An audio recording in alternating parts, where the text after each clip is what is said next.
Salut, moi je m'appelle Thibaut, je suis le mec que tu viens de voir juste avant. Ouais, je sais, beau gosse, hein. Ah, ben on fait ce qu'on peut. J'ai à peu près 150 plantes, essentiellement des monstera, des bégonias, des syngoniums, des rhaphidophora, quelques plantes grasses, quelques alocasia.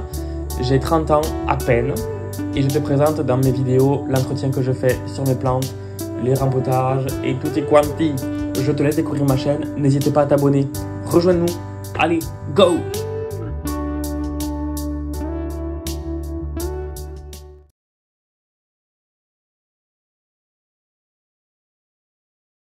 Salut YouTube, salut les plantes lovers, j'espère que vous allez bien. On se retrouve aujourd'hui pour un format que j'ai laissé tomber depuis belle lurette, puisque jadis, fut un temps, j'avais proposé, souviens-toi, le format Zoom ta plante, qui est un format court d'à peu près 10 minutes maximum, où je parle d'une plante. Ça fait très longtemps que je ne l'ai pas fait, et je me dis, pourquoi ne pas le reprendre? Et donc c'est ce qu'on va faire aujourd'hui. On va parler d'une plante qui n'est pas forcément très connue, c'est le Rhaphidophora megaphylla.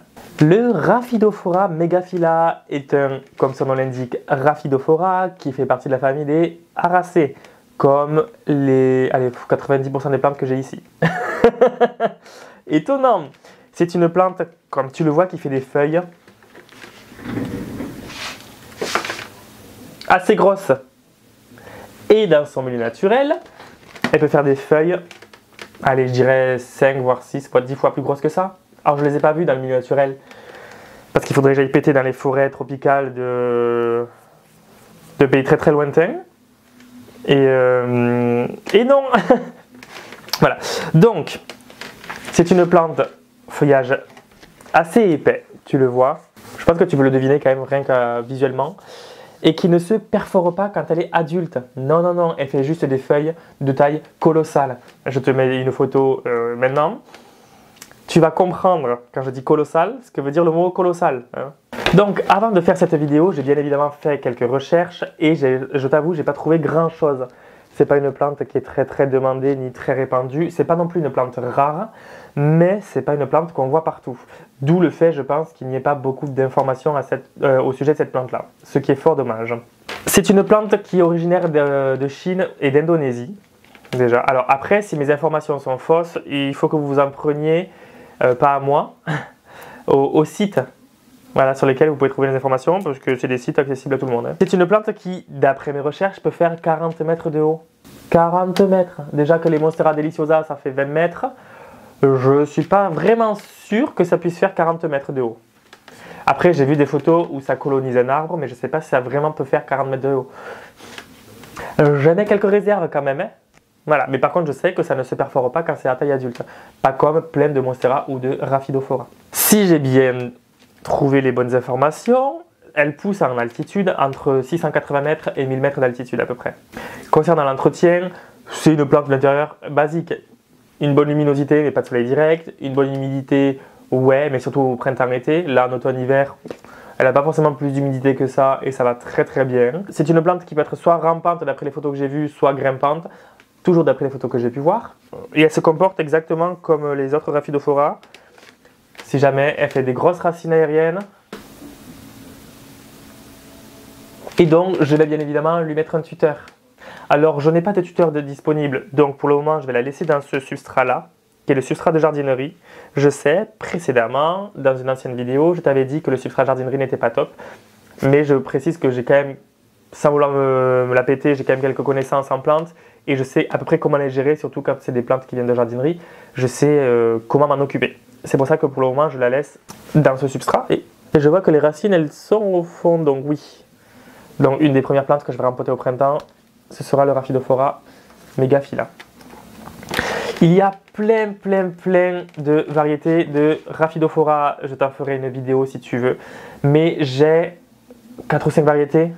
Attends, j'ai le Foraminifera, variegata, megaphylla, decursiva, Rhaphidophora minima et minima variegata, le cortalsi, le cryptantha. Enfin bref, j'ai quand même plusieurs variétés de Rhaphidophora dont je pourrais t'en faire une vidéo. Surtout que je trouve que ce sont des plantes qui gagnent à être connues vraiment, puisqu'elles ne sont pas compliquées d'entretien du tout. Si tu veux des plantes qui font vraiment tropicales et qui font qui font leur vie sans trop d'entretien. Vraiment, les Rhaphidophora, moi je trouve que c'est cool. Ok, il y en a un comme le Cryptantha qui a besoin d'un support plat, comme la Monstera dubia, pour qu'il puisse bien se développer.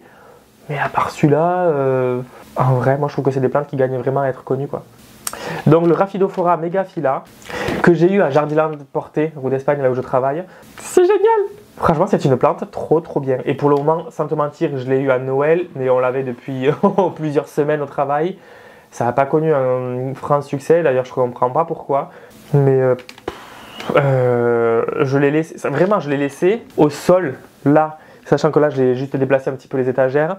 Mais sinon, à l'endroit où je l'ai mis, il n'y avait pas plus de lumière que ça et elle a très bien vécu pendant plus d'une semaine sans problème.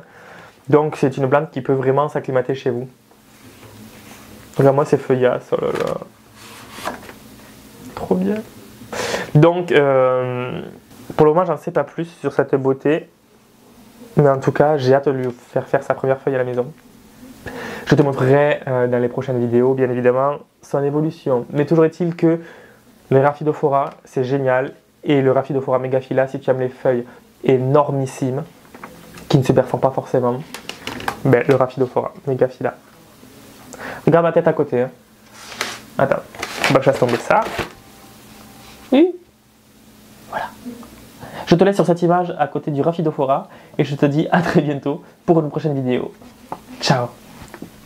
J'espère que la vidéo t'a plu. Si c'est le cas, n'hésite pas à liker, partager, commenter, mais surtout à t'abonner. Je te mets mon Instagram ici, c'est le même pseudo, n'hésite pas à m'envoyer des messages, j'essaierai d'y répondre. En tout cas, merci d'avoir visionné, j'espère jusqu'au bout, et je te dis à très bientôt pour la prochaine vidéo. La bise à Denise, ciao!